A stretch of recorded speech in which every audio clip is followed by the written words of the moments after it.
hello बंधुসকल welcome back to my YouTube channel learn with Tilak बंधुসকल आज मैं विभिन्न एग्जाমৰ সুবিধা হোৱাকৈ ইয়াতে আসাম হিষ্ট্ৰীৰ 25টা মোষ্ট ইম্পৰ্টেণ্ট কুৱেশ্যন লৈ আহিছোঁ ঠিক আছে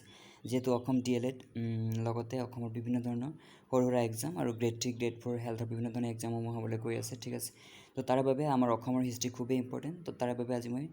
যিখিনি এক্সামত ৰিপিট হৈ থাকে ৰিপিটেড কুৱেশ্যন 25টা লৈ আহিছোঁ ঠিক আছে তো আহক আজিৰ ভিডিঅ'টো ষ্টাৰ্ট কৰোঁ আৰু আপোনালোকে কোনো ধৰণৰ স্কিপ নকৰাকৈ ভিডিঅ'টো চাব যাতে আপোনালোকৰ এক্সামত গৈ ইয়াৰে কুৱেশ্যনসমূহ কমন পৰে ঠিক আছে ইয়াতে চাওক প্ৰথম কুৱেশ্যন কামৰূপৰ প্ৰথম ৰজাজনৰ নাম কি হয় মহিৰংগ দানৱ ওকে দেন দ্বিতীয় কুৱেশ্যন আছে নৰকাসুৰে প্ৰতিষ্ঠা কৰা বংশটোৰ নাম কি হয় ভৌম বংশ ওকে থাৰ্ডতে আছে আপোনালোকৰ ভাস্কৰ বৰ্মাৰ ৰাজত্বকালত নালন্দা বিশ্ববিদ্যালয়ৰ অধ্যক্ষ শিলভদ্ৰ চতুৰ্থ আছে হিউৱেন চাঙৰ কামৰূপৰ বিষয়ে লিখা টোকাখনৰ নাম ইয়াতে আছে CUK ওকে পাল বংশৰ প্ৰতিষ্ঠাতা আছে আপোনালোকৰ ব্ৰহ্মপাল ওকে তো নেক্সট কুৱেশ্যন চাওঁ হালিস্তম্ভ বংশৰ ৰজাজনৰ নাম হৈছে ত্যাগসিংহ ওকে দেন 7 নম্বৰ কুৱেশ্যন কামৰূপ আক্ৰমণ কৰা প্ৰথম মুছলমান ৰজা হৈছে বখতিয়াৰ খিলজী 8 নম্বৰ হেন বংশৰ প্ৰতিষ্ঠাতা কোনে নীলধ্বজ চুতীয়াসকলৰ শেষৰজন ৰজা হৈছে নিত্যপাল আৰু কোচ ৰাজ্যৰ প্ৰতিষ্ঠাতা কোনে বিশ্বসিংহ ঠিক আছে এইখিনি কুৱেশ্যন আপোনালোকে বাৰে বাৰে শুনি থাকিব একেবাৰে ৰিপিটেড কুৱেশ্যন হয় ঠিক আছে যাতে আপোনালোকে তাতে গৈ কোনো ধৰণৰ খেলিমেলি নহয় এক্সামত ওকে দেন এইটো চালোঁ আমি ওকে নেক্সট কুৱেশ্যন চাওঁ নৰনাৰায়ণৰ আচল নাম কি হয় মল্লদেৱ এইটো বহুত ৰিপিটেড কুৱেশ্যন হয় ঠিক আছে বহুতখিনি এক্সামত এইটো কুৱেশ্যন দেখা পাইছোঁ অলৰেডি আৰু চিলাৰাৰে আন এটা নাম কি হৈছে শুক্লধ্বজ ৰঘুদেৱৰ জীয়েকৰ নাম কি হয় শংকলা অৰ্থাৎ শংকলা বুলি কয় ওকে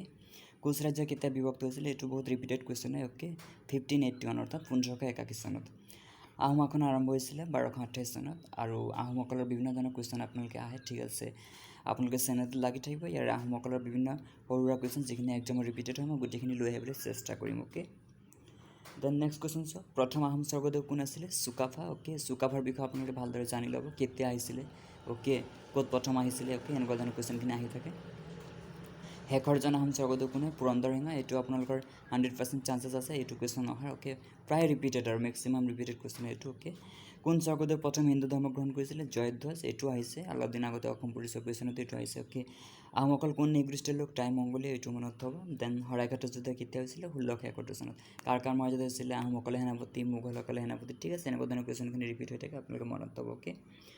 তো নেক্সট কুৱেশ্যন চাওক জয়দৌল আৰু জয়সাগৰ কোনে নিৰ্মাণ কৰিছিলে ৰুদ্ৰসিংহ ইয়াতে য়েল্ল' কালাৰটো অকণ ভালদৰে অহা নাই আপোনালোকে অকণমান চাব ওকে আৰু কোন স্বৰ্গদেউৰ সময়ত প্ৰথম মোৱামৰীয়া যুদ্ধ হৈছিলে ৰাজেশ্বৰ সিংহৰ দিনত প্ৰথম মোৱামৰীয়া যুদ্ধ হৈছিলে ওকে এইটো অসম পুলিচৰ এক্সামত আহিছে ওকে বান ৰজাৰ জীয়েকৰ নাম উষা এইটো কমন কুৱেশ্যন হয় ফ্ৰান্সেংমুং বৰপাত্ৰ গোহাঁইৰ পত্নীৰ নাম কি হয় মূলা গাভৰু এইটো যিহেতু আমি সৰুতে পঢ়ি আহিছোঁ ওকে আৰু উমানন্দ মন্দিৰ কোনে নিৰ্মাণ কৰে গদাধৰ সিংহই আৰু এইটো চনটো মনত থ'ব ঠিক আছে চনটো মই ভিডিঅ' চিৰিজত লৈ আহিম ওকে তো টোটেল আজি মই 25টা কুৱেশ্যন ডিছকাছ কৰিলোঁ ওকে তো এইখিনি কুৱেশ্যন হৈছে এনেকুৱা ধৰণৰ কুৱেশ্যন যিখিনি এক্সামত বাৰ বাৰ ৰিপিটেড হৈ থাকে ওকে তো তাৰ বাবে আপোনালোকে প্ৰথমৰ পৰা শেষলৈকে ভালদৰে 4-5 বাৰ শুনিব আৰু যদি আপোনালোকে লিখি পঢ়া বেগ আছে তেনেহ'লে এটা বহীত নোট কৰি ল'ব ঠিক আছে তাৰ পৰা মুখস্থ কৰিব একচুৱেলি মই এক্সামৰ কাৰণে তেনেকৈ প্ৰিপেৰেশ্যন কৰিছিলোঁ ঠিক আছে বা লিখি একদম বহি ডিষ্টা বহি ভৰাই টেবুল ভৰ্তি কৰি দিওঁ তাৰ পৰা এফালৰ পৰা পঢ়ি যাওঁ ঠিক আছে তো যাৰ যেনেকৈ সুবিধা আপোনালোকে সেনেদৰে পঢ়ক আৰু কুৱেশ্যনখিনি মনত ৰাখি আপোনালোকে এক্সামত যাওক ঠিক আছে আৰু কুৱেশ্যন কেনে পালে জনাব আৰু খুবেই ইম্পৰ্টেণ্ট কুৱেশ্যন হয় ওকে তো